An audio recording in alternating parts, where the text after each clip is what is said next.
Dear students, welcome back. यदि आप इस सीरीज को फॉलो कर रहे हैं तो आपका पुनः एक बार बहुत बहुत स्वागत है। और यदि आप पहली बार इस चैनल को देख रहे हैं तो आपको बहुत बधाई, क्योंकि आप पहुंच चुके हैं और देखना शुरू कर चुके हैं पॉल साइंस हेल्प चैनल के पास्ट ईयर पेपर एनालिसिस को, जो one of the most loved series होती है इस प्लेटफॉर्म पे। और ये प्लेटफॉर्म एक छोटा सा प्रयास है political science and other social sciences को एक research based no nonsense way में नॉलेज शेयर करने का, एग्जामिनेशन पर्पज से, नॉट ओनली फॉर नॉलेज। तो चलिए शुरुआत करते हैं इस सीरीज की। क्या है इसके बारे में आपको पता होना चाहिए यदि आप पहले से आए हैं, नहीं तो जान ले कि CUET PG 2025 25 मार्च को 9 बजे बताया गया है पॉलिटिकल साइंस डोमेन का।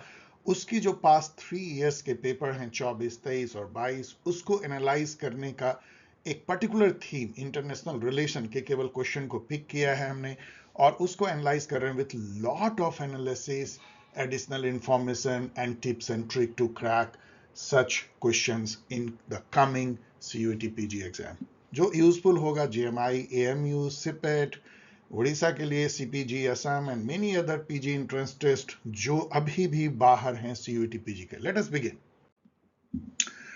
आपको बताना मेरा कर्तव्य और आपको आपका जानना अधिकार कि यदि आपने अच्छे से तैयारी की है और वेट कर रहे हो कि कोई ऐसा प्लेटफॉर्म होता जहां फुल लेंथ मॉक मिलती, वो भी एकदम उस मैचिंग लेवल का जो एक्सपेक्टेड है, और उसको टेस्ट करके सैकड़ों स्टूडेंट के साथ मैं देख पाता या देख पाती कि कैसा मेरा प्रिपरेशन है, तो आपके लिए गोल्डन अपॉर्चुनिटी है। Full length mock paper 3, 1 2 3, 19th को, 21st को, 23rd को जो है ये फुल लेंथ मॉक होगी 75 क्वेश्चन के साथ।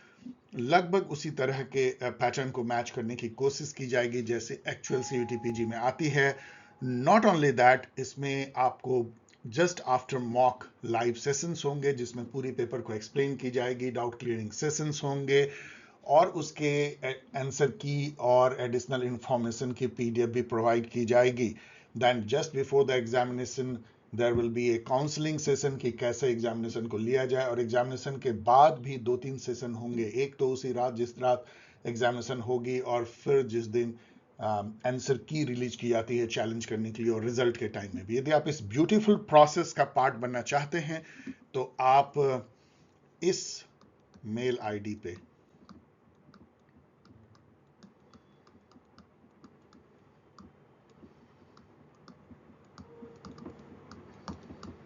मैं पढ़ देता हूं, POLSC हेल्प, ये तो आपके चैनल का नेम है, @gmail.com पे अपने नेम, टेलीग्राम ID और मोबाइल नंबर को भेजें। आपको आगे की डिटेल दी जाएगी और गाइड किया जाएगा। ओके, और यदि आप रिसोर्सेज या बुक सर्च कर रहे हैं CUET PG के लिए, तो इन 3 बुक से कोई भी और पॉपुलर रिसोर्स या इंपॉर्टेंट रिसोर्स नहीं हो सकती है। ये मैं मैटर ऑफ फैक्टली बता रहा हूँ, और आप लोगों ने ही इसको ऐसा बनाया है बिकॉज इसमें वो सारी चीजें हैं जो CUET PG क्रैक करने के लिए जरूरी हैं। 3 बुक्स हैं। एक तो CUET PG की पास्ट 5 इयर्स पेपर का थ्रेडवेयर एनालिसिस है, जिसमें 6 पेपर हैं, क्योंकि 2023 में 2 फेजेस में हुए थे तो 2 पेपर मिलते हैं, with lots of additional information and exam prep strategy के साथ में। दूसरी जो है वो तो मदर बुक है, CUET PG एग्जाम गाइड, जो इस बार बिल्कुल रिवाइज कर दी गई है फुल्ली, और ऑब्जेक्टिव पॉलिटिकल साइंस, जिसमें कि पॉलिटिकल साइंस के बेस्ट 1500 MCQ। आपको यहां बता दें कि ये बुक जितना CUET PG के स्टूडेंट के लिए पॉपुलर है, उससे भी ज्यादा UGC नेट और अदर एग्जाम के भी स्टूडेंट इस बुक को यूज करते हैं, क्योंकि इसमें है वो सारे क्वेश्चन जो किसी भी एग्जाम में आते हैं या आने चाहिए। इसकी जो डायरेक्ट लिंक है, ये सभी अमेजन पे हैं, ई बुक फॉर्म में है, आप उसको डाउनलोड कर सकते हैं बाय पेइंग नॉमिनल फी। और ये जो है इसकी डायरेक्ट लिंक जहां से आप सीधा क्लिक कर सकते हैं, ये वीडियो के डिस्क्रिप्शन में दी जाएगी। आइए अब शुरुआत करते हैं क्वेश्चन आंसर के दौर का CUET PG 2024, और इससे देखिए कि IR के कौन से क्वेश्चन इसमें आए थे। इनफैक्ट काफी ज्यादा क्वेश्चन थे, यदि आप देखेंगे तो इंडियन पॉलिटी और IR मोर देन 20 क्वेश्चंस आपको मिलेंगे। तो लेट अस सी कैसे क्वेश्चन थे 2024 CUET PG। फर्स्ट क्वेश्चन आपके स्क्रीन पे है, और ये है कि रियलिज्म के जो बेसिक एजम्पशंस हैं उसमें से कौन सा सही है। मैं थोड़ा तेजी से आगे बढ़ने के लिए मैं सबको लाइन बाय लाइन नहीं पढ़ रहा, आप जरूर गौर से पढ़िएगा, लेकिन ये यहाँ पे आइए। डिपेंडेंसी थ्योरी इज ए की एस्पेक्ट ऑफ रियलिज्म। ये लाइन दे करके सेटर ने आपका काम आसान कर दिया, इसको आसान क्वेश्चन बना दिया, बिकॉज वी ऑल नो कि डिपेंडेंसी थ्योरी का रियलिज्म से कोई नाता नहीं है। That is a different theory of development and under development in third world country, और उनका जुड़े रहना फर्स्ट वर्ल्ड जिसको कोर कहते हैं, उससे फायदा है या नहीं, इस पर जो थॉट है वो डिपेंडेंसी थ्योरी में है, जिसमें आपको पता है इमैनुअल वॉल्डनस्टीन का वर्ल्ड सिस्टम थ्योरी है और ender Gundar Frank and others आते हैं इसमें। तो बी को आपको काट देना है, तो बी यदि कट जाएगी तो यहां कट गई, यहां कट गई और यहां कट गई, तो आपका सीधा आंसर निकल जाता है। आपको आगे इतने कॉन्फिडेंट हो सकते हैं कि आपको पढ़ने की भी जरूरत नहीं है, लेकिन ए सी डी जो है, like realism explains power politics in terms of egoism, human ego से कंपेयर की जाती है। Statecraft and national interest are key aspect of realism and balance of power is essential to preserve the liberty of the state. तो ये सब सही है बिल्कुल। तो ये एलिमिनेशन टेक्निक आपको यूज करनी चाहिए। नेक्स्ट क्वेश्चन देखिए, who among following advocated the concept of relative autonomy of state. यहां आकर के सेटर गड़बड़ाने लगता है, क्योंकि ये एक तरह का इनवैलिड क्वेश्चन होता है, बिकॉज यहाँ यदि आप देखेंगे तो लुई अल्थुजर ने भी इसको रिलेटिव ऑटोनॉमी को काफी एक्सप्लेन किया है, और निकोलस पोलेंजा ने भी किया है। तो दो जब इस टाइप के बहुत क्लोज हो तो ऐसा क्वेश्चन नहीं पूछना चाहिए था, वो भी सीयूईटी पीजी में। ये सिलेबस के थोड़ी बाहर जैसी भी लगती है, लेकिन फिर भी निकोलस पोलेंजा इसका सही आंसर है। उसका कारण यह है कि निकोलस पोलेंजा, जो कि लुई अल्थुजर के बाद थे, उन्होंने जिस तरीके और जिस पैमाने पे रिलेटिव ऑटोनॉमी ऑफ स्टेट की को एक्सप्लेन किया, उतना किसी मार्क्सिस्ट थिंकर ने नहीं किया है। उनकी ये जो बुक है political power and social classes 1968 की, उसमें डिटेल में किया गया। रिलेटिव ऑटोनॉमी का मतलब क्या होता है आपको पता है कि मार्क्सिस्ट कॉन्सेप्ट में बेस और सुपर स्ट्रक्चर का जो कॉन्सेप्ट है, सुपर स्ट्रक्चर मतलब जो इकोनॉमिक जो आधार है, mode of production, relation of production, उसके ऊपर जो जीवनचर्या है, सब कुछ जो जीवन में आता है, आपके art, craft, culture, state, polity, law and all. तो इसका कहना है कि जो इकोनॉमिक आधार है, मार्क्सिस्ट थॉट का कहना है, वही सभी ये हमारे जीवनचर्या को प्रभावित करता है। इवन कि हमारे आइडिया और आइडियोलॉजी को भी वही प्रभावित करता है, हमारे कल्चर को प्रभावित करता है। तो इस बेसिस पे स्टेट की कोई खास ऑटोनॉमी होनी नहीं चाहिए, वो तो डिपेंडेंट होगा जो इकोनॉमिक स्ट्रक्चर है। जो इकोनॉमिक स्ट्रक्चर में डोमिनेट करेगा वही स्टेट को कंट्रोल करेगा, ऐसा मार्क्सिस्ट थॉट में है। वैसे मार्क्स ने खुद ही कहा था कि ऐसा नहीं है कि स्टेट बिल्कुल डिपेंडेंट है इकोनॉमिक स्ट्रक्चर पे, कुछ थोड़ी बहुत ऑटोनॉमी तो उसको है, लेकिन उन्होंने बहुत ज्यादा इसको तवज्जो नहीं दी थी, जिसको बाद में निकोलस पोलेंजा या उससे पहले थोड़ी लुई अल्थुजर ने दिया था। ये दोनों जो है स्ट्रक्चरल मार्क्सिस्ट कहलाते हैं। यदि आपको ये समझ में ना आए कि स्ट्रक्चरल मार्क्सिस्ट क्या होते हैं, तो गूगल पे जाके आप पढ़ना चाहिए आपको। In 1971 India-Pakistan war, USA sent which of its aircraft carrier to the Bay of Bengal in support of Pakistan? ये एक बहुत इंपॉर्टेंट लेकिन बहुत ही awkward टाइप ऑफ क्वेश्चन है, क्योंकि इतने पहले की बातें जनरली एग्जाम के टाइम में आपने याद नहीं रखा होगा। अब देखिए हुआ क्या था कि इंडिया पाकिस्तान यहाँ पे लड़ पड़े थे ईस्टर्न बॉर्डर पे, वो बांग्लादेश के लिबरेशन को लेकर के बहुत सारे विस्थापित आ गए थे, और इंडिया ने इंटरवीन किया था, मुक्ति बानी को सपोर्ट किया था, भाई ऑल नो, और बांग्लादेश सब स्वतंत्र हुआ था। उस केस में चूंकि पाकिस्तान अमेरिका का पिट्ठू जैसा था, तो अमेरिका ने उसको हेल्प करने के लिए, अमेरिका तो इस टाइप के काम करता ही है कि उसके दूर दूर इलाके में, लाइक हवाई में और जापान के पास पर्ल हार्बर में, और इंडिया के नीचे इंडियन ओशन में डियोगे गार्सिया में अपनी नेवल बेस बना रखी है, छोटा सा आइलैंड, वहां पे पूरी मिलिट्री बेस। उसी टाइप के वो ग्रीनलैंड में भी बनाना चाहते हैं और कई और जगह पे। तो डियोगो गार्सिया में उनकी नेवल बेस थी, यहां से वो कंट्रोल करते थे। यहां से उन्होंने एक जहाजी बेड़ा 7th फ्लीट को भेज दिया यहाँ बंगाल की खाड़ी में, डराने के लिए इंडिया को। और इट वाज बहुत फ्राइटनिंग था, इंडिया को लगा कहीं अमेरिका ना इंटरवीन कर दे। लेकिन रसिया ने भी जो है यहाँ से अपनी जहाजी बेड़ा भेजने की कवायद की, और उससे जो है यूएसए को लगा कहीं ज़्यादा जो है रसिया के साथ ना उलझना पड़े, इसलिए वो लौट गई ज़्यादा बिना इंटरवीन किए हुए। ये सब हिस्ट्री में दर्ज है 7th fleet. Okay, which among the following country, ये इस क्वेश्चन के बहाने ये भी देख लीजिएगा कि 1971 में कौन थे, रिचर्ड निक्सन थे, हेनरी किसिंजर थे, ये सब देख लीजिएगा कौन सेक्रेटरी ऑफ स्टेट और कौन यूएस प्रेसिडेंट थे। Which among the following country is not a member of SAARC, ये बहुत ही आसान क्वेश्चन है क्योंकि अफगानिस्तान, इंडिया, श्रीलंका सभी हैं। सार्क के मेंबर आपको पता होना चाहिए। म्यांमार नहीं है, वो बिम्स्टेक के मेंबर जरूर अभी बन गए हैं। BIMSTEC, Bay of Bengal sectoral technical council and जो भी है उसका लंबा चौड़ा नेम है बिम्स्टेक, उसके मेंबर म्यांमार और थाईलैंड है, बट नॉट सार्क। ये जो क्वेश्चन है ना, इसमें आप ये इस बुक को नहीं जानते होंगे और ये भी बुक को नहीं, लेकिन इस दो बुक को जरूर आपको जानना चाहिए। उसी से एक क्वेश्चन एक ही बुक से सॉल्व हो जाता है, globalisation of world politics.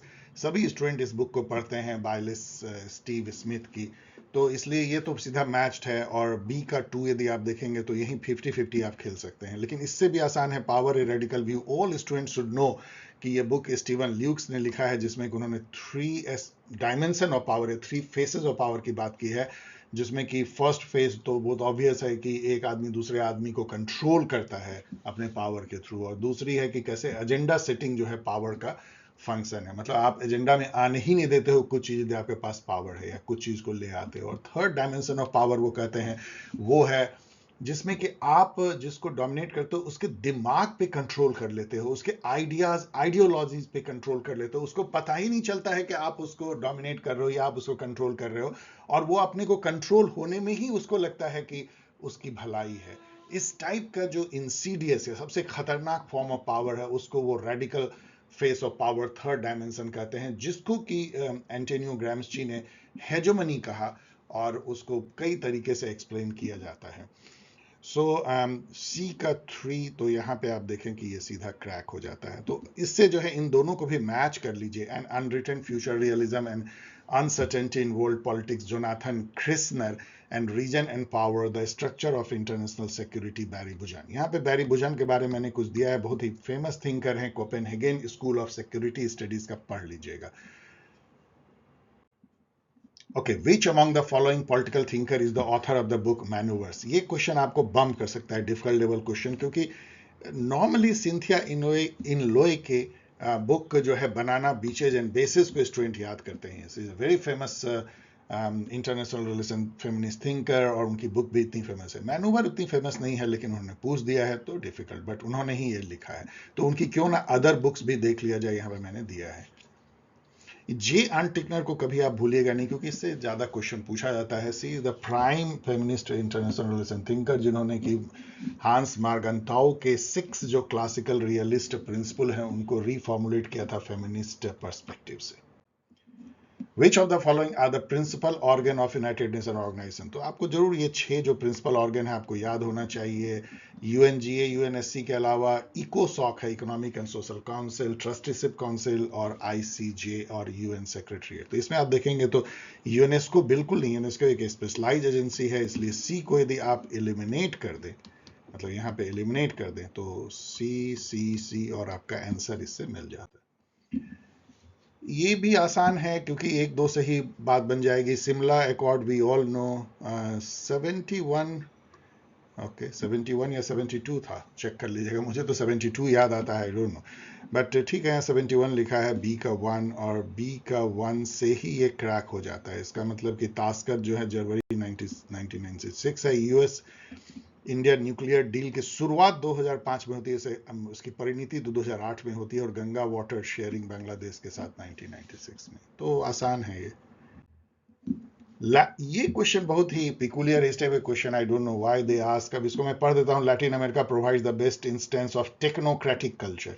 Technocratic आप जानते हैं, जहाँ की टेक्निकल डिटर्मिनिज्म है कि टेक्नोलॉजी से सभी चीज की सॉल्यूशन निकल सकती है, गरीबी मिटाई जा सकती है, और समाज को अच्छा बनाया सकता है टेक्नोलॉजी से। The techno boys were cohort of European or American trained graduate in economics or engineering who influenced economic policy making in much of the Latin American continent, notably Chile, in the final decades of which century?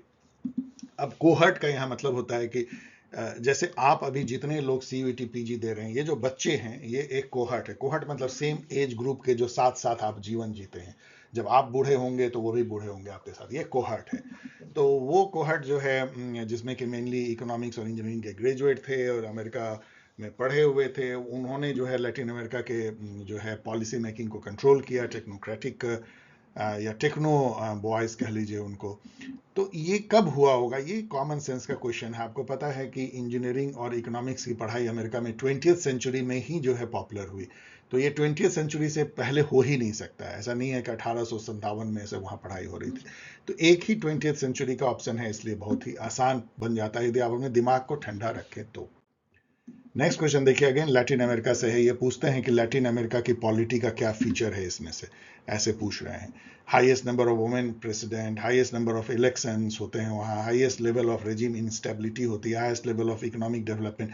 Economic development को आप काट सकते हैं, ऐसा कोई खास नहीं है। वुमेन प्रेसिडेंट वहाँ ऐसा है, ऐसा भी कहना बहुत डिफिकल्ट है। ये दोनों जो हैं वहाँ पे होते हैं। वहाँ रेजिम थोड़े अनस्टेबल होते हैं, बहुत ज़्यादा फ्रिक्वेंट इलेक्शंस होते हैं, क्योंकि वहाँ पे डिक्टेटरशिप तो नहीं है, वहाँ चूंकि डेमोक्रेसी है और इनस्टेबिलिटी है, इसलिए बहुत ज़्यादा वहाँ पे इलेक्शन होते हैं। तो ऐसे में ये दोनों ही सही है, लेकिन ज़्यादा मतलब आपको पता है कि रेजिम इंस्टेबिलिटी प्राइम रीजन होता है, उसके चलते इलेक्शन होती है, इसलिए इन्होंने जो ऑफिशियल आंसर दिया वो ठीक ही है, the highest level of regime instability. But टू भी एक तरीके से सही है, इसलिए ये क्वेश्चन बहुत अच्छा नहीं है। नेक्स्ट क्वेश्चन देखिए, Thucydides text on Peloponnesian War is a story between which two ancient states? We all know कि एथेंस और स्पार्टा की जो भयानक लड़ाई हुई थी उसको एंशियंट हिस्टोरियन, जो रियलिस्ट, क्लासिकल रियलिस्ट थिंकर भी माने जाते हैं, उन्होंने अपने एक बहुत famous novel the Peloponnesian war में जो है उसको लिखा है दोनों के बीच का। और अभी भी जब यूक्रेन के प्रेसिडेंट की बेइज्जती हुई न्यूयॉर्क, सॉरी वॉशिंगटन में ओवल हाउस में, तो थ्यूसिडाइडस के जो कथन था कि the strong can do whatever they can and the weak has to suffer what they have to, ये जो है बहुत अभी भी हर थिंकर ने ये कहा, वही देखने को मिलता है, जो इस बुक की एक बहुत फेमस कोट है। So this is between Athens and Sparta, इसको पढ़ लीजिएगा। What were the main reasons for the collapse of communism and end of Cold War? यदि इसमें देखें तो आप यहाँ पे आइए यदि पढ़ते हुए, economic and cultural globalization. In fact economic and cultural globalization जो है वो इसका इफेक्ट था कोल्ड वॉर खत्म होने का, ना कि उसका कॉज। तो उसको यदि डी को आप हटा देते हैं तो आपको यहाँ दो ही मिलता है, ए बी सी। तो सी को देखिए, the impact of Gorbachev's reform process. We all know कि ये एक कारण था कम्युनिज्म के कोलैप्स का, तो इसीलिए ये better answer. Among the following statements which are true regarding United Nations Sustainable Development Goal और 2030 एजेंडा, SDG जो है बहुत इंपॉर्टेंट है IR में, और आपको जानना चाहिए इसके बारे में सब कुछ। अब यदि इसको पढ़ते हुए यदि आप यहाँ पे आएंगे, the role of global civil society is significantly restricted in this agenda, ये बिल्कुल डेफिनेटली एकदम उल्टा है। ग्लोबल सिविल सोसाइटी को इसमें पार्टनर बनाया गया, उसके बगैर कैसे हो सकता है? तो इसलिए डी को आपको एलिमिनेट यदि आप करते हैं तो डी यहाँ एलिमिनेट हुई। तो इस दोनों में देखिए 1 और 3 में ए बी कॉमन है, इसका ए और बी पढ़ने की जरूरत नहीं है, जरूर सही हो। केवल सी को देखिए, it is based on UN resolution entitled the future we want. यदि थोड़ा भी आपको कंफ्यूजन है तो ये स्टेटमेंट देखने में ही लगता है सही कि फ्यूचर वी वांट वही तो सस्टेनेबल डेवलपमेंट गोल है, इसलिए ए बी सी इसमें सही है। इसको पढ़ लीजिएगा, यहाँ कुछ मैंने इंपॉर्टेंट इंफॉर्मेशन दिया है, कितने गोल हैं, कितने टारगेट हैं। कई बच्चे जो हैं 232 इंडिकेटर को भी याद कर लेते हैं। नेक्स्ट क्वेश्चन देखिए, which of the following events are matching with their year of occurrence. ये क्वेश्चन इनवैलिड हो गया क्योंकि इसमें केवल एक ही सही था और यहाँ कोई ऑप्शन नहीं है, तो इसको उन्होंने हटा लिया था। मुंबई टेरर अटैक 2008 में होता है, 26/11/2008, चेक कर लीजिएगा। 2008 में मेमोरी से बोल रहा हूँ, 26/11 हमारे लिए था। टेरर अटैक इंडियन पार्लियामेंट पे 2001 में होता है, 13 दिसंबर को। पुलवामा अटैक जो है 2019 में होता है, और यूरी टेरर अटैक केवल सही है, इसलिए ये तो क्वेश्चन ही जो है इनवैलिड हो गया। आप देख सकते हैं कितनी बेध्यानी से क्वेश्चन जो है एनटीए सेट करवाता है। Who among the following is not a realist thinker? ये सब तो बहुत ही आसान क्वेश्चन होना चाहिए। Woodrow Wilson, we all know कि किसी भी तरह से रियलिस्ट थिंकर नहीं कहे जा सकते हैं, क्योंकि वो तो एक तरह के आइडियलिस्ट थिंकर थे, मोरल आइडियलिस्ट या लिबरल इंटरनेशनलिस्ट, जिन्होंने 14 पॉइंट प्रिंसिपल दिया था। Kenneth Waltz, we all know कि वो फादर ऑफ न्यू रियलिज्म हैं, और मॉर्गन थाउ जो है father of classical realism in modern era. Thomas Hobbes को बिल्कुल जो है रियलिस्ट थिंकर माना जाता है इंटरनेशनल रिलेशन में। नेक्स्ट क्वेश्चन देखिए, which water treaty between India and Pakistan is one of the bone of contention. Bone of contention का मतलब होता है झगड़े की जड़, बिटवीन टू नेबर्स। तो गंगा वाटर ट्रीटी है, अभी तो हम लोगों ने देखा कि ये इंडिया बांग्लादेश के बीच है। सतलज और इंडस, ये सब एक ही में मिला हुआ है और वो है इंडस, ऐसा कुछ नहीं है, दोनों मिला के नहीं है। द इंडस वाटर ट्रीटी जो है दोनों कंट्री के बीच का बहुत ही मेजर एक रिवर वाटर ट्रीटी है जो 1960 में वर्ल्ड बैंक के मीडिएशन से होती है। पाकिस्तान को मिलता है वेस्टर्न ट्रिब्यूटरी झेलम, चेनाब और इंडस वाटर, और इंडिया को ईस्टर्न ट्रिब्यूटरी रावी, ब्यास, सतलज। लेकिन इसमें एक परमानेंट जो है परमानेंट कमीशन की भी व्यवस्था थी जिसमें कि आप डिस्प्यूट को ले जा सकते थे। लेकिन अभी हाल में दोनों देशों में इसको लेके तानातानी हुई। इंडिया ने पिछले साल नोटिस दे दिया कि हम इसको रिव्यू करना चाहते हैं, क्योंकि दो जो hydro electric project, power project हैं रैटल और किशनगंगा रिवर पर, उसको लेकर के दोनों कंट्री में तानातानी हो रही है। तो इसके ये क्वेश्चन इंपॉर्टेंट बन जाता है इस बार के लिए। Arrange the following events of cold war in A chronological manner. ये तो एकदम एक घिसा पिटा run of the mill question है, हमेशा आता है। तो वी शुड नो कि कब क्या हुआ है कोल्ड वॉर के दौरान। कोरियन वॉर जो है 50 से 53 में होती है। बर्लिन वॉल है, यहाँ वॉर लिख दिया गया है। अब देखिए कैसे ये टाइपो एरर करते हैं, इसके चलते ये क्वेश्चन को तो इनवैलिड कर देना चाहिए। बर्लिन वॉल जो है 1961 में बनती है। सोवियत इन्वेजन ऑफ हंगरी 1956 में होता है, दबा दिया जाता है, और सोवियत इन्वेजन अफगानिस्तान का 1979 में होता है। तो 1979 से आगे तो कोई है नहीं, तो ए से खत्म होता हुआ केवल एक ही है, तो आप देख सकते हैं, तो आप सीधा इसको चुन सकते हैं। सबसे बाद में कौन? Who described India as a soft state lacking the capacity to act against vested interest? इसके बारे में पढ़ लीजिएगा। एशियन ड्रामा नाम के नॉवल, गुनार मेडल बहुत ही फेमस है। उन्होंने ये कहा था, क्यों कहा था, ये सारी बातें यहाँ पे थोड़ी बहुत हैं, और भी पढ़ सकते हैं। But interesting the way he describe India and other third world country जो नए नए आजाद हुए थे। List of the following event in A chronological order. Again ये जो है बहुत सारी चीज़ों को मिक्स करके बनाया गया है। मतलब कुछ इवेंट तो कोल्ड वॉर के हैं, कुछ जो है इंडिया पाकिस्तान, इंडिया श्रीलंका और सेकेंड वर्ल्ड वॉर के भी हैं। तो क्यूबन मिसाइल क्राइसिस भी ऑल नो कि अक्टूबर 1962 में होता है। क्यों, इसको तो कितनी जगह मैंने ही एक्सप्लेन किया, आपको पता होगा। कारगिल वॉर जो है इंडिया पाकिस्तान के बीच में 1999 में होती है। और श्रीलंका में इंडियन पीस कीपिंग फोर्स 1987 में जाती है, राजीव गांधी और जयवर्धने पीस अकॉर्ड होती है। और जापान ने एक सरप्राइज अटैक किया पर्ल हार्बर पे 7 दिसंबर 1941। पर्ल हार्बर डियोगो गार्सिया की तरह एक नेवल बेस है जापान के करीब पैसिफिक ओशन में, और वहां पे जो भीषण अटैक हुआ उसे अमेरिका हतप्रभ रह गया और वो कूद पड़ा, और उसकी परिणति अंत में तो 1945 में नागासाकी हिरोशिमा के रूप में ही होती है। तो इन सब में यदि आप देखेंगे तो सबसे बाद में कौन है? कारगिल वॉर है, तो उससे ज्यादा तो आगे कोई है नहीं। तो इसमें बी से अंत होता हुआ केवल एक ही है, तो आपका ये सीधा क्रैक हो जाता है। Arrange the following organization in chronological order. तो ये भी सब घिसा पिटा क्वेश्चन है। इसमें यदि देखेंगे तो सार्क 1985 में है, इससे बाद में कोई नहीं है। यहाँ सबका मैंने डेट दे दिया है। इसके जो डिक्लेरेशन है वो सब भी पता होना चाहिए, first summit and many other things, तो वही मैंने यहाँ पे दिया है। काफी इंफॉर्मेशन इसमें है। तो डी से अंत होता हुआ तो सभी है। शुरुआत यूएनए से होगी 1945 में, इसकी स्टैब्लिशमेंट होती है। तो सी से शुरू होता हुआ दो है, ये दो तो खत्म हो गए। अब यहाँ ए बी बी ए, तो ए बी में आसियान 1967, नाम 1961, तो बी पहले है, बी ए होगा। तो ये थोड़ा सा कठिन है क्योंकि डी पर आपको जानना पड़ता है। Chronologically arrange the following events related to global environment। ये इसमें थोड़ा चैलेंज जो है कोपेनहेगन जोहान्सबर्ग को लेके होती है, लेकिन यदि आपने थोड़ा डीपर पढ़ा है तो ये कर सकते हैं। लेकिन चलिए इसको देखते हैं कि रियो अर्थ समिट से पहले कोई नहीं हुएगी, अंदाज लगा सकते हैं आप बी से शुरुआत, तो आप इस बेसिस पे 50-50 कर सकते हैं। और यहाँ डी और सी से अंत हो रहा है, जोहान्सबर्ग और कोपेनहेगन से। तो यदि थोड़ा सा आपको आइडिया होगा, जोहान्सबर्ग जो है क्लाइमेट समिट 2002 मतलब पहले होती है कोपेनहेगन से, तो आप इसको कर सकते हैं कि सी सबसे बाद में होगा। थोड़ा difficult question. Chronologically arrange the event related to history of United Nation. तो आप देख सकते हैं क्रोनोलॉजी कितना इंपॉर्टेंट है। एनटीए के किसी भी एग्जाम में क्रोनोलॉजी क्रोनोलॉजी क्रोनोलॉजी, तो किसी भी यदि आप आईआर को पढ़ रहे हैं तो ऑलवेज ध्यान रखिए कि कौन सा इवेंट पहले हुआ, कौन बाद में हुआ। ये बहुत बहुत इंपॉर्टेंट होगा इस बार के लिए भी। Not only this will be important for international relation but even for political theory और डब्ल्यूपीटी, सभी बुक के क्रोनोलॉजी में अरेंज करें, थॉट क्रोनोलॉजी में अरेंज करें। किस जो पॉलिटिकल थॉट्स उभरे हैं या पॉलिटिकल कॉन्सेप्ट इमर्ज हुए हैं उनको क्रोनोलॉजी में अरेंज करें, थिंकर को क्रोनोलॉजी में अरेंज करें, ये सब आ सकती है आपको। ओके सो इसमें यदि आप देखें तो अब देखिए यूएनडीपी बहुत बाद में स्टैब्लिश हुई होगी, आप अंदाज लगा सकते हैं, वैसे भी 1965 में हुई है। तो डी से बाद में कोई नहीं हुई होगी, तो आप इन दो को हटा सकते हैं। अब ए से चूंकि शुरुआत हो ही रही है, यहाँ इन्होंने पहले ही दे दिया, दोनों में एक कॉमन, द यूएन चार्टर जो है सैन फ्रांसिस्को में 50 स्टेट अप्रूव करते हैं, ये 26 जून 1945 को होती है, इंडिया उसमें से एक होता है। तो अब ये है कि पहले क्या फर्स्ट सेक्रेटरी जनरल बने होंगे या फर्स्ट यूएन पीस कीपिंग। तो आपको पता है कि पहले सेक्रेटरी जनरल ही बनेंगे, तो सी पहले आएगी, तो सी इसमें पहले आई है, तो ये सही है। थोड़ा सा डिफिकल्ट।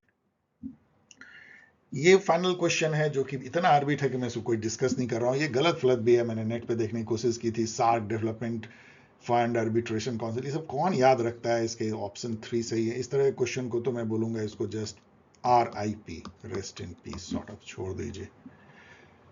सो डियर स्टूडेंट, आपने देखा कि 24 में किस तरह के क्वेश्चन आए थे। ये थोड़ा सा मतलब ऐसा नहीं है कि बहुत इजी क्वेश्चन पूछ रहे हैं। एनटीए ने CUET PG को थोड़ा डिफिकल्ट बनाते चले गए, आई डोंट नो व्हाई, और यूजीसी नेट को वो आसान करते गए। ये बहुत क्यूरियस है और मुझे समझ में नहीं आता है ऐसा उन्होंने क्यों किया है। अब अभी के हाल में ऐसा हो गया है कि यूजीसी नेट का पेपर जो है कई मायने में CUET PG के पेपर से जो है आसान है। ऐसा होना नहीं चाहिए। अब इस बार हो सकता है कि बिल्कुल इजी भी कर दें या इसी पैटर्न पर रखें, तो थोड़ा आपके लिए चैलेंज होगा, but it is no challenge, क्योंकि आपने देखा कि एलिमिनेशन टेक्निक यहाँ वंडरफुली अच्छे से काम करती है, और थोड़ा कॉमन सेंस भी। अब चलिए CUET PG 2023 के क्वेश्चन जो IR से आए हैं उसको देखते हैं। Which among the following is not associated with Cold War?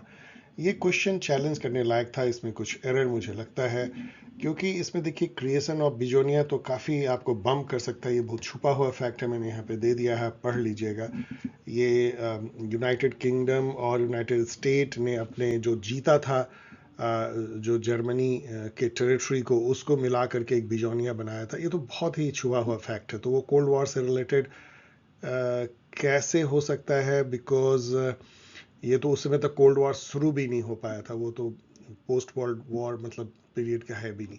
लेकिन नेशनलाइजेशन ऑफ सुएज कैनाल आप देखेंगे क्वेश्चन आगे इसी पावर पॉइंट में है, जहाँ पे कि CUET PG खुद इसको कोल्ड वॉर का इवेंट मानता है। तो और ये तो ट्रूमैन डॉक्ट्राइन से ही कोल्ड वॉर की शुरुआत होती है। मार्शल प्लान भी कोल्ड वॉर से डायरेक्टली जुड़ा हुआ नहीं है, लेकिन यूरोप को रिकवर करने के लिए अमेरिका के असिस्टेंस से कोल्ड वॉर पीरियड में होता है, कह सकते हैं आप। तो इसलिए ये क्वेश्चन चैलेंज करने लायक है। ऐसे कई क्वेश्चन इन्होंने गलत फलत पूछ दिए थे पिछली बार टफ करने के क्वेश्चन में। तो इसलिए इसको क्या कहा सकता है, बस मैंने आपको सब एक्सप्लेन कर दिया। You take your own call. Which among the following statements are true about institutional liberalism in international relation theory?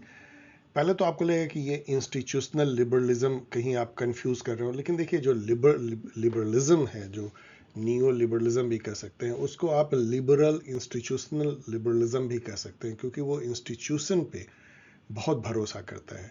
जो इंटरनेशनल गवर्नमेंट ऑर्गेनाइजेशन है, यूनाइटेड नेशन है, WTO है, IMF, world bank and different kind of regime जो है, जिसमें लोग G20 है, G7, उस पर वो भरोसा करते हैं, ये मानते हुए कि वो जो इंस्टीट्यूशन है वो स्टेट के स्वार्थी बिहेवियर को या बुलिंग बिहेवियर को वो मॉडरेट करते हैं, कॉपरेशन इंश्योर करते हैं, और सब मिल करके जो है वर्ल्ड की जो कॉमन जो प्रॉब्लम है उसको सॉल्व कर सकते हैं इंस्टीट्यूशनल मैकेनिज्म के थ्रू। अब ये मैं नहीं पढ़ रहा हूँ, ऑफ कोर्स रीजन वैसे मैं अपने वोकल कॉर्ड को बचाना चाहता हूँ, लेकिन आप यहाँ पे जरा देखिए, institution however cannot make up for lack of trust between states. Institution, however, cannot make up for lack of trust between states. अब इसका क्या मतलब है कि ये जो स्टेटमेंट है, ये स्टेटमेंट कह रहा है कि इंस्टीट्यूशन जो है वो जो लैक ऑफ ट्रस्ट है स्टेट का, उसको वो सॉल्व नहीं कर सकता है। मैंने आपको बताया कि इनको पूरा भरोसा होता है कि वो सॉल्व कर सकता है। लैक ऑफ ट्रस्ट या जो स्वार्थी बिहेवियर है, कॉपरेशन को इंक्रेज कर सकता है। तो ये डेफिनेटली गलत है। बाकी स्टेटमेंट आप पढ़ लीजिए। यदि आप ई को हटा देते हैं तो क्या बचता है? ACD, ABCD। अब केवल आपको बी को देखना है। बी देखिए, the extent of institutionalism can be measured by depth and scope. ये स्टेटमेंट इतना जनरल स्टेटमेंट है जिनकी इसको गलत होने का मतलब ही नहीं है, इसलिए ये स्टेटमेंट, ये जो ऑप्शन है, ये सही हो जाता है। The steep decline in population due to under investment in healthcare and education known as demographic disaster refer to। Again ये भी क्वेश्चन जो है एक बम्प करने वाला क्वेश्चन है। इसके भी एक कोई आंसर नहीं है। इसका इन्होंने सही आंसर जो है सेंट्रल एशियन स्टेट दिया था, इसको चेक कर लीजिएगा, मुझे लगता है कि सेंट्रल एशियन स्टेट इन्होंने दिया था, लेकिन ये सब क्वेश्चन आप सीधे सीधे सॉल्व कर भी नहीं सकते हैं। ये बेसिकली डेमोग्राफिक डिसास्टर का मतलब क्या है कि जहाँ पे कि आपका जो डेमोग्राफी है वो एक अजीब टाइप की उल्टा टाइप का हो जाता है, जहाँ पे यंग लोग कम हैं, बूढ़े लोग ज़्यादा हैं, नॉन वर्किंग पॉपुलेशन ज़्यादा है, वर्किंग कम है। इस टाइप की यदि आपकी डेमोग्राफी होती है तो डेमोग्राफिक डिसास्टर है। और इसके अलावा यदि पीपल आपके हेल्दी नहीं है, एजुकेटेड नहीं है, तो वो अधिकतर जो है नॉन वर्क फोर्स में वो शामिल होंगे। ऐसे में जो है आपके वो एक एटम बॉम्ब बन सकता है, वैसे डेमोग्राफी जो है। सो सेंट्रल एशियन स्टेट्स के साथ में ऐसा हुआ है, ऑफ लेट रसिया के साथ में भी ऐसा हुआ है। चेक कर लीजिएगा, मैं मेमोरी से बोल रहा हूँ कि सेंट्रल एशियन स्टेट्स की थी, लेकिन ये सब भी क्वेश्चन सीधा नहीं है। The book authored by John Rawl on justice in international relation, ये एकदम एक सीधा क्वेश्चन है जो कि CUET PG में पूछा जाना चाहिए। इस बुक का नाम है the law of the people, लेकिन यहाँ पे आपको इन दोनों को ही, इन दोनों बुक को याद कर लेना चाहिए। और ये बुक आप चेक कर लीजिएगा वेदर रॉल ने लिखा है या नहीं, लेकिन ये दोनों बुक उनकी बहुत ही इंपॉर्टेंट बुक है। इसकी क्रोनोलॉजी भी देख लीजिएगा। द जजेज of the international court of justice are elected by, ये बहुत ही क्यूरियस क्वेश्चन है, और ये क्वेश्चन आपको इंडिकेट करता है कि यदि आप इस बार का एग्जाम देने जा रहे हैं तो जरूर आप ये ध्यान रखिए कि डिफरेंट जो इलेक्शंस होते हैं वो कैसे होते हैं, टेम्पोरी मेंबर कैसे सेलेक्ट होते हैं, जजेस तो यहाँ पे बता ही दिया है, और भी जो सेलेक्शंस होते हैं, ह्यूमन राइट काउंसिल के जो चीफ कैसे सेलेक्ट होते हैं, ऑल ये चीज़ें आपको ये इंडिकेट करता है। तो इसमें क्या होती है, दोनों मिल के सिलेक्शन करते हैं, जनरल असेंबली और सिक्योरिटी काउंसिल दोनों जो है इंटरनेशनल। आप याद रखिएगा कि ICJ जो है वो 1 ऑफ द 6 चीफ ऑर्गन है UN का, ये कोई अलाइड इंस्टीट्यूशन नहीं है। यहां मैंने इसका डिटेल दे दिया है, लेकिन इतना याद रखिए कि दोनों ही एजेंसी इसमें इन्वॉल्व होती हैं। इसका हेडक्वार्टर जो है पीस पैलेस हेग में है, उसी बिल्डिंग में इंटरनेशनल क्रिमिनल कोर्ट की भी हेडक्वार्टर है। और ICJ जो है एक तरह का, आप इसको समझ सकते हैं इंटरनेशनल सुप्रीम कोर्ट है, लेकिन आप ये भी समझ सकते हैं कि इसकी जो डिसीजन है वो कितनी बाइंडिंग हो सकती है, क्योंकि नेशन स्टेट तो सॉवरेन है। The first Asian summit was held in which city, ये भी बहुत क्यूरियस क्वेश्चन है, और कई स्टूडेंट इसमें बम्प किए थे, क्योंकि ये लोग याद नहीं रखते कि आसियान का फर्स्ट समिट कब हुआ, G7 का फर्स्ट कब हुआ, G20 का फर्स्ट कब हुआ, या SCO का फर्स्ट कब हुआ, NAM का फर्स्ट कब हुआ। तो ये आपको एक इंडिकेट करता है कि ये आपको पता होना चाहिए। ये बाली इंडोनेशिया में हुआ था। यहाँ पे जो मैंने इंफॉर्मेशन दिया इसको जरूर पढ़ लीजिएगा। ये एडजेसेंट रीजन है 5 principle of peaceful coexistence known as Panchsheel, which is one of the fundamental principle of India's foreign policy. तो ये तो कोई बोलेगा ये ट्रू है, चाइना के साथ हमने साइन किया था 1954 में। Providing equal space is one of the 5 principle, ये तो बिल्कुल नहीं है। प्रोवाइडिंग इक्वल स्पेस ऐसा कुछ भी नहीं है। इसके जो 5 प्रिंसिपल आप यहाँ पढ़ सकते हैं, मैं इसको रीड नहीं कर रहा हूँ, लेकिन इसमें प्रोवाइडिंग इक्वल स्पेस नहीं है, इसलिए ये ट्रू है, ये फॉल्स है। पंसिल के बारे में कुछ और इंफॉर्मेशन मैंने यहाँ दिया है, इसको जरूर पढ़ लीजिएगा। स्टेटमेंट, 2 स्टेटमेंट होते हैं, दोनों सही हो सकते हैं, दोनों गलत, एक सही एक दूसरा गलत। फर्स्ट है, theorists of global justice argue that human beings and the state are central to any theory of justice. No, state are not central.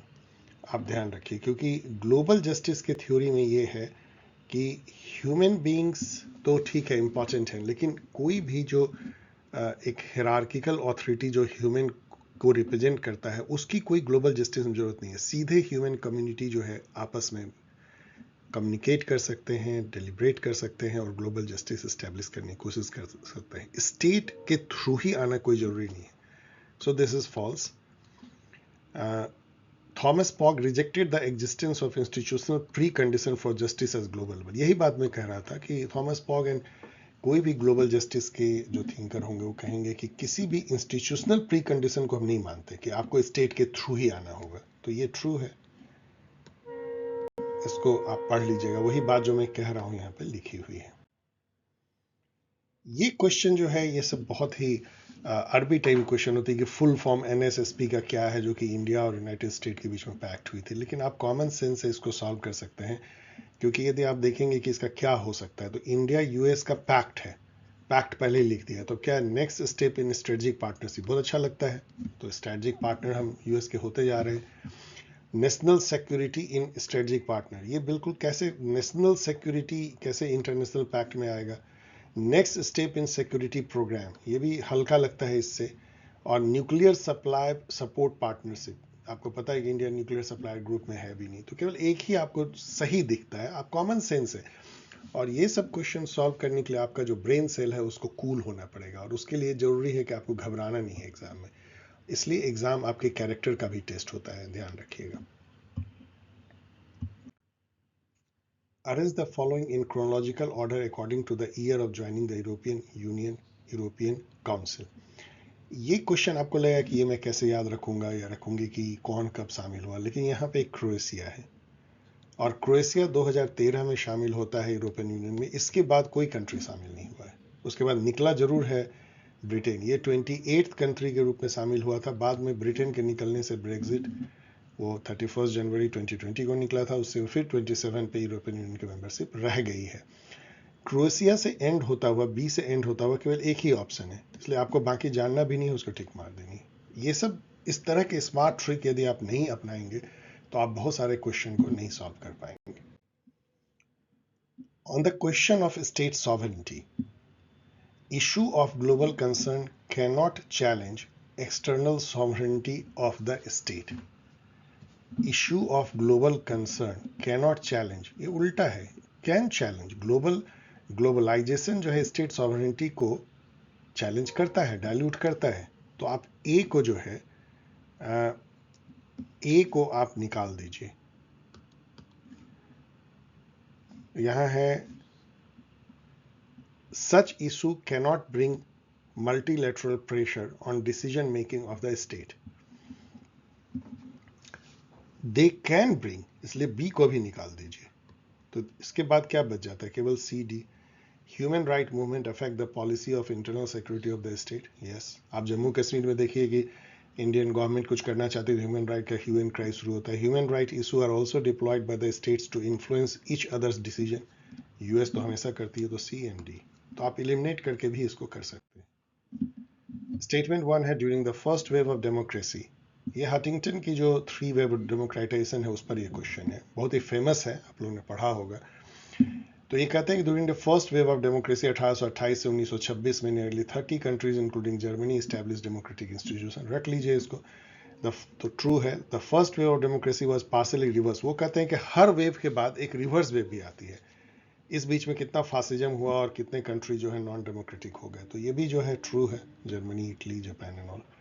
Japan तो खैर वैसे भी मोनार्की था। तो स्टेटमेंट 1 2 ये भी ट्रू है, इसको भी पढ़ लीजिएगा। Arrange the following in chronological order with regard to the year of formation, यहाँ भी क्या कोई हम लोग ट्रिक ढूंढ सकते हैं। इन सब में यदि हम देखें, नाम तो 1961 में है, EU 1992 में, सार्क 85 में, UN 1945 में, आसियान 1967 में। तो हम देखते हैं कि EU के बाद में तो कोई इसमें नहीं आया है, तो D से अंत होता हुआ 2 ही है, तो इसको खत्म कर दीजिए। और A से शुरू, A B, तो A आसियान है और B UN है। कौन बोलेगा UN से पहले कौन हुआ है, उसका मतलब ये। इस तरीके से आप बहुत आसानी से कर सकते हैं। इसको भी मैच करना तो आपको बताया, एक से भी हो जाता है मैच। तो वुडरो विल्सन ने 14 पॉइंट स्पीच दिया था, जिससे कि कलेक्टिव सिक्योरिटी की कॉन्सेप्ट उन्होंने बताई थी। ये खुद ये स्पीच परपेचुअल पीस थेसिस जो इमैनुअल कांत का है उस पर बेस्ड था, और ये एक तरह का मोरल आइडियलिज्म था इंटर वॉर पीरियड में, कि सब मिल करके वर्ल्ड पीस ला सकते हैं, लड़ने झगड़ने की जरूरत नहीं है। तो वुडरो विल्सन का जो 14 पॉइंट स्पीच है ये हो जाएगा ओके। तो creation of regional parliament, general association nation must be form, शायद ये देखते हैं। Francis Fukuyama's end of the history, ये तो बिल्कुल पक्का है कि triumph of liberalism over all other ideologies, तो बी का 1। तो बी के 1 से ही हमने 50-50 खेल लिया। अब यहाँ देखिए ए का 3 होगा या 4, तो ए का 3 general association nation must be form, league of nation form हुआ था। 4 है the erosion of sovereignty norm, इसका मतलब ए का 3 होगा, सीधा यहाँ पे आप टिक मार सकते हैं, ए का 3। तो सी का 2 हो गया, David Held, cosmopolitan democracy, creation of regional parliament. और डी है John Ikenberry, crisis of the liberal order. तो डी का 4, the erosion of sovereignty law. तो इस तरीके से आप इसको मैच कर सकते हैं, एक दो से भी आपका काम चल जाता है। The international court of justice, अभी जस्ट हम लोगों ने देखा और बताया भी आपको कि इसका जो हेडक्वार्टर है वो पीस पैलेस हेग में है, और वहीं पे आईसीसी इंटरनेशनल क्रिमिनल कोर्ट की भी हेडक्वार्टर है। सो डियर स्टूडेंट, आपने देखा कि जो 2023 का पेपर था जो खासा टफ माना गया था, उसमें भी करीब 70% क्वेश्चन ठीक था, आप कर सकते थे। कुछ क्वेश्चन, 2-3 क्वेश्चन उसमें ऐसे थे जिसमें कॉमन सेंस से और ब्रेन को कूल रख करके आप कर सकते थे, और कुछ अर्बिट क्वेश्चन, कुछ रॉन्ग क्वेश्चन भी थे। अब चलिए हम लोग 2022 के पेपर को देखते हैं। फर्स्ट क्वेश्चन देखिए, अब यहाँ आके आपको एक और चीज फील होगी, क्वेश्चन अचानक से बहुत मतलब इजी हो जाती है। और ये इस बात का ध्यान रखना है कि ऐसा जरूरी नहीं है कि इस बार भी 23 की तरह टफ पेपर आए, क्योंकि एनटीए एक तरह से अभी एडजस्ट कर रहा है किस लेवल पे क्वेश्चन पूछना चाहिए। और उनको ये जरूर फील हुआ होगा कि पिछली बार का क्वेश्चन कुछ ज्यादा ही टफ था, अर्बिट भी थी, उटपटांग भी था। The United Nation is a international organization, ये कौन बोलेगा नहीं, multinational, non government. Laddoo question, major war between India and Pakistan, ये सब बहुत आसान है, 3 वॉर हुए हैं इंडिया पाकिस्तान के बीच में, तो ये सब बहुत ही इजी क्वेश्चन है।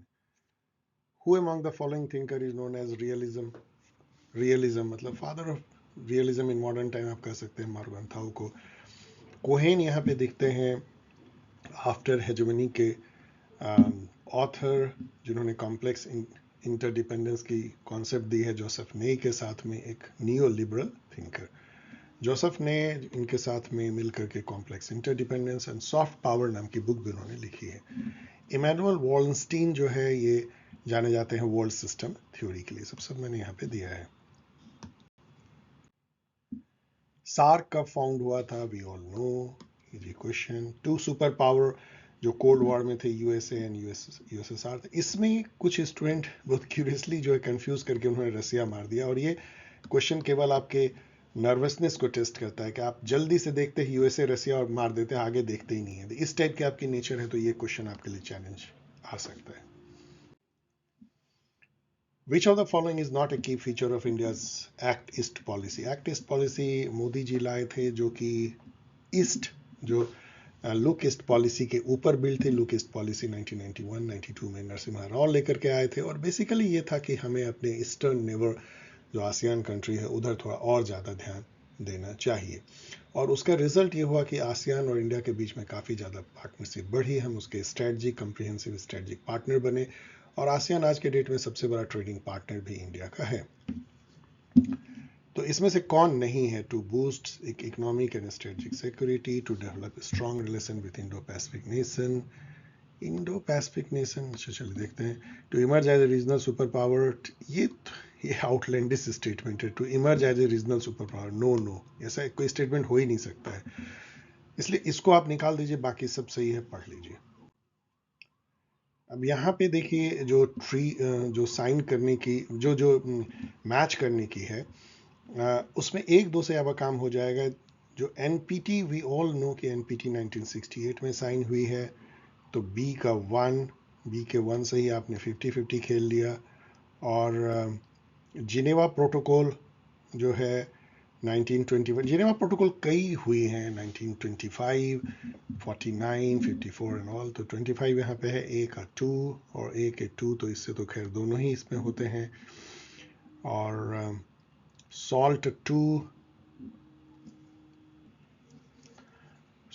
को आप 1979 से मैच कर सकते हैं, तो ABM treaty anti ballistic missile 72, और इससे जो है डी की 3। सो दिस इज, तो ये थोड़ा सा डीप लेवल पे है कि आपको 3 जानना है, अदरवाइज तो या ऑल जानना है, लेकिन कई बार जो है एक से ही आपका काम हो जाता है। ये तो आसान होना चाहिए। मैकियावेली जो है वो प्रिंस थ्यूसिडाइडस पेलोपोनेसियन वॉर, जिसमें उन्होंने मेलियन डायलॉग के थ्रू जो है क्लासिक रियलिज्म के बारे में बहुत कुछ बताया था। मॉर्गन थाउ जो है पॉलिटिक्स अमंग नेशन, और केनेथ वॉल्श जो न्यू रियलिज्म के एक तरह से जनक हैं, उनकी ये book theory of international politics. Match कर लीजिएगा। यहाँ पे भी जो ये कोल्ड वॉर इवेंट को क्रोनोलॉजी में सजाना, ये बहुत फेमस क्वेश्चन है। ये जनरली हर एग्जाम में आता है, सीयूईटी पीजी में भी आता है, और कोल्ड वॉर आपके सिलेबस में है। तो क्या इसमें हम ये देख सकते हैं इन सब में सबसे बाद में कौन आया होगा सबसे पहले? अब देखिए, क्यूबन मिसाइल क्राइसिस 62 में आती है, सुएज क्राइसिस जो है 1956, सोवियत इंटरवेंशन इन अफगानिस्तान 1979, वियतनाम वार तो 65 से 75 या 55 से 75 कह सकते हैं। कोरियन वॉर इससे पहले इसमें कुछ भी नहीं है, 1950 में ही शुरू हो जाती है। तो ई से शुरू होता हुआ केवल 2 ही है, तो 50-50 गेम खेल लिया हम लोगों ने। और दोनों में सी से अंत होता हुआ, इसका मतलब कि इससे बाद में कोई नहीं हुआ, हम देख सकते हैं।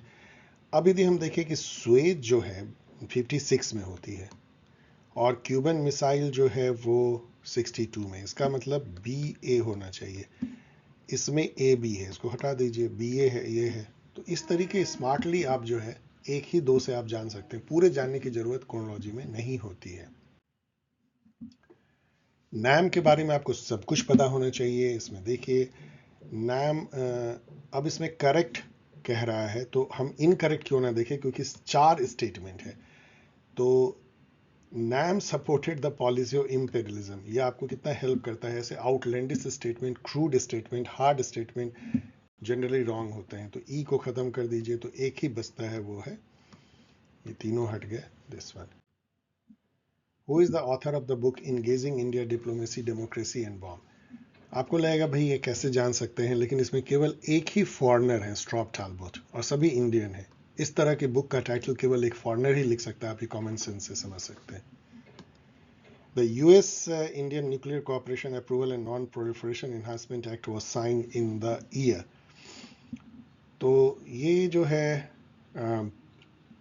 इसी को न्यूक्लियर डील बेसिकली हम कहते हैं। तो ये 2008 में साइन हुई थी, और इसके साथ ही जो है इंडिया और यूएस के बीच में सॉरी, इंडिया यूएस के बीच में न्यूक्लियर डील जो है फाइनलाइज हुआ था। उससे जो जुड़े हुए एक्ट हैं ये भी आपको पता होना चाहिए। द हाइड एक्ट जो है 2006 में साइन हुआ था, 123 एग्रीमेंट 2007 में, और United state India peaceful atomic energy cooperation and US additional protocol implementation act 2006 and atomic energy act 1954 को अमेंड भी किया गया था। तो ये सब आपको पता होना चाहिए, और इसके बारे में भी यहाँ मैंने और कुछ दिया है, इन सबको देख लीजिए। ये जो पूरा सेक्शन है इसको और थोड़ा सा पढ़ लीजिए, इससे फिर क्वेश्चन आ सकते हैं। Woodrow Wilson's 14 point stress the importance of, तो अभी मैंने आपको बताया कि इसने कलेक्टिव सिक्योरिटी को इंपॉर्टेंस दिया था, लीग ऑफ नेशन बनना चाहिए, सभी लोग मिल करके जो है एक ऐसी व्यवस्था करें कि वर्ल्ड में जो है परपेचुअल पीस आए, कभी कोई लड़ाई झगड़ा हो ही नहीं, बातचीत से मामले को सुलझाया जाए। आपको पता है बहुत क्यूरियस फैक्ट या नहीं कि वुडरो विल्सन के इस 14 पॉइंट प्रिंसिपल पे ही लीग ऑफ नेशन बना, लेकिन अनफॉर्चुनेटली यूएस ने कभी उसको ज्वाइन नहीं किया, और शायद रसिया ने भी ज्वाइन नहीं किया, यूएसएसआर ने भी। इसके चलते जो है लीग ऑफ नेशन कभी एक तरह से ठीक से फंक्शन कर ही नहीं पाया, और उसका अंत हो गया। वर्ल्ड वॉर 2 हुई, उसकी पूरी इनइफेक्टिवनेस सामने आ गई, और फिर यूनाइटेड नेशन लगभग उसी प्रिंसिपल पर बना जो अभी भी चल रही है। The purpose of US Marshall plan was, क्या था? वेस्टर्न यूरोप को रिकवर करके बनाना, जो टूट फूट गई थी, जो एक तरह से ध्वस्त हो गई थी वर्ल्ड वॉर 2 में, उसको हेल्प करके अमेरिका के मदद से उसको फिर से खड़ा करना। सो to extend economic loan to war-torn countries in Europe, to give US a favorable image as a creditor, to ensure economic stability and political order in the post-World War II। तो इसको आप कह सकते हैं कि सभी इसमें जो है इसमें आ सकते हैं, मतलब एक तरीके से कोई भी किसी को आप काट नहीं सकते। ऑल ऑफ द अबव हो तो तभी आप उसको ना चुने, जबकि बिल्कुल आपको लगे कि कोई ऑप्शन बिल्कुल गलत है। इसके बारे में और पढ़ लीजिएगा। ये question UN millennium development goal MDG के बारे में, इसमें 8 एमडीजी थे, यहाँ मैंने लिख दिया है। अब 17 एसडीजी है, सस्टेनेबल डेवलपमेंट गोल। ये इसकी पीरियड तो खत्म हो गई, इसको भी एक नज़र जरूर देख लीजिएगा, भी पूछा जाता है। तो इसमें कहा जा रहा है कौन सा नहीं पार्ट है, तो इसमें देखेंगे तो एक्सट्रीम पॉवर्टी हंगर है, यूनिवर्सल प्राइमरी एजुकेशन भी है, लेकिन इसमें प्रमोट साउथ साउथ कोऑपरेशन, इसमें ऐसा कोई पार्ट नहीं है। आप देख सकते हैं यहाँ पे ऐसा कुछ भी नहीं है। सो ये आप इसको, और इस तरह क्वेश्चन आपको इवन एसडीजी में भी पूछे जा सकते हैं, ध्यान रखिएगा। So dear student, thanks for watching and आपको बहुत बहुत गुड विशेस कि आप अच्छे से तैयारी करें। अभी बहुत दिन है, आप ध्यान रखिए। आज 16 तारीख है और 25, मतलब अभी एक वीक है, और एक वीक में तो पूरी दुनिया बदल जाती है। आप एक वीक को एक वीक ना माने, आप यदि 10 घंटे तो पढ़ सकते हैं लास्ट में, तो आपके पास में 70 घंटे हैं, और 70 घंटे में तो क्या नहीं हो सकता है। यदि आप उस 70 घंटे के कुछ घंटों को बेहतरीन ढंग से तैयारी के लिए गुजारना चाहते हैं with 3 full length mock papers, जो आपको बेस्ट जो है वो मैचिंग एक्सपीरियंस दे सकते हैं विथ हंड्रेड्स ऑफ स्टूडेंट, आप अपने परफॉर्मेंस को कंपेयर कर सकते हैं और उसके साथ में जुड़ सकते हैं उस पूरे प्रोसेस को जो मैं खुद गाइड कर रहा हूं। 19, 21 और 23 मार्च को यदि आप रजिस्टर करना चाहते हैं एट नॉमिनल कॉस्ट, तो आप अपनी टेलीग्राम आईडी, मोबाइल नंबर और नेम allsciencehelp@gmail.com पे भेजे, आगे आपको गाइड की जाएगी। इस तरीके से आप मुझसे जुड़ सकते हैं। मैं हमेशा कोशिश करता हूं आपके बातों को, आपके क्वेश्चन को जवाब देने का, यदि वो 1-2 लाइन में दिया जा सके तो। चलिए मिलते हैं। इस सीरीज को हम लोग फिनिश करेंगे with Indian government and polity के साथ में, जो और भी मजेदार होगा, just before the exam, maybe 1-2 दिनों के बाद। तब तक के लिए enjoy and try to join the full length mock, यदि आप इंटरेस्टेड हो तो वेलकम।